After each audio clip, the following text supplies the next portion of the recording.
Hey, it's Jack from Jack the Real Estate and the Online Real Estate Academy. So we're going to take a look at some guidance from both MLSPIN and the Commonwealth of Massachusetts relative to the broker fee law.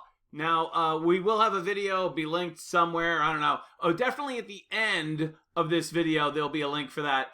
A lot of people think that the broker fee law is a ban on broker fees. That is not true. You definitely want to read or watch that other video that we made. It is not a ban, but let me just say this, if I can define it in less than 30 seconds. It just simply says that whomever the broker contracts with, that's the person who may pay the fee.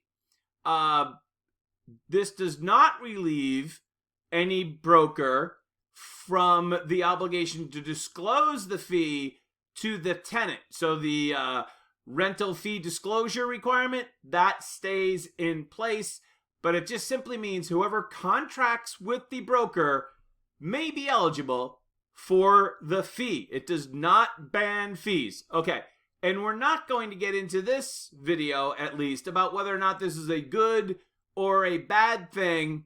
That might be another video altogether.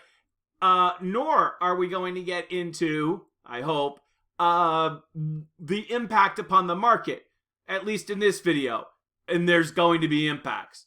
We're just going to focus specifically on the guidance issued by MLSPIN and the Commonwealth of Massachusetts. Let's get into the MLSPIN guidance first. Okay, so here's your MLSPIN guidance. Some of you might not be members of MLSPIN. If you're not, go consult your MLS. But I'm a member of MLSPIN, which covers the vast majority of Massachusetts. So here it is here, posted a couple of days ago. Important changes. These will be effective August 1st, which is the day the law goes into effect, which is the Friday, right?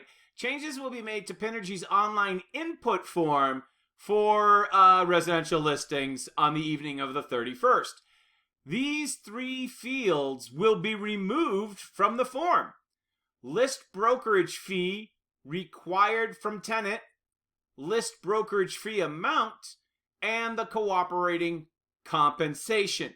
Now, Jack, you just told me that the tenant is still allowed to pay the fee. I did. But remember, everything that you list to MLSPIN requires a contract. Right? When you list a home for sale, for instance, you have an exclusive right to sell in most cases. And when you list an apartment on MLSPIN, you have some type of contract with the landlord, the property owner, or you should. And consequently, since you have first contracted with the landlord, you cannot then charge you. Let me just make it perfectly clear what I'm saying. When you first contract with the landlord, which would be a requirement to list it on the MLSPIN, you cannot then charge the tenant. See? Okay, so yeah, I promised we wouldn't get into implications, but I think this is going to mean fewer rental listings posted to the MLSPIN. But I'll hold off on that. We'll see what happens. Let's get back to the guidance. For residential listings that are on the market, now fortunately for my agency, just the way the cookie crumbles, we just closed out a couple of rentals, and so we don't actually have any kind of transiting the meridian, so to speak. But I'm sure there are many people that do. For residential listings that are on the market, under agreement, or recently expired or canceled, going back 10 days, listing brokerage fee required will be set to no. And the listing brokerage fee amount and cooperating compensation fields will be cleared. Users will not be able to edit these fields since they will be removed from the form. On August 18th, these three fields will be completely removed from Pinergy, I guess, meaning for even older listings, and will no longer appear anywhere in the system. So they're going to allow a couple of weeks for transition, but you won't be able to edit it, if I understand the nuance here. Once you hit July 31st, that evening, you're not going to be able to edit these fields, and it's just going to be set to no, which would be consistent with the law. All right, so that's the MLSPIN guidance. And again, I'll let you think about what the implications are going to be, and we'll talk about that in a further video. Let's bring up the guidance from the Board of Registration. Now, I first want to caveat this, that this is not the final approved language, but it's very close. There was an important amendment to this language during the meeting, and we're going to talk about that. But I gotta say that this language, this guidance from the Board of Registration, which will be posted to the mass.gov Board of Registration of Real Estate and Brokers and Salespersons, it'll be posted to the state website. The Beast, as I think some of the people in the IT department call it. I don't really think this was additive, but it didn't hurt to kind of spell it out. I thought it was an important exercise for the governing body and for the industry as a whole. So I applaud the board in taking this step. There was one notable error, and I'm really glad that one of the board members detected this error, and it's now been amended. So I don't want to get into details of this, but if you're going to screenshot this or something like that, you could just wait till it's posted at mass.gov. But the third bullet point will now end at the word transaction. And everything after the comma, in other words, the words provided that any salespersons, blah, blah, blah, involved, that is all going to get stricken. And the third bullet point will end at the word transaction, period, down here.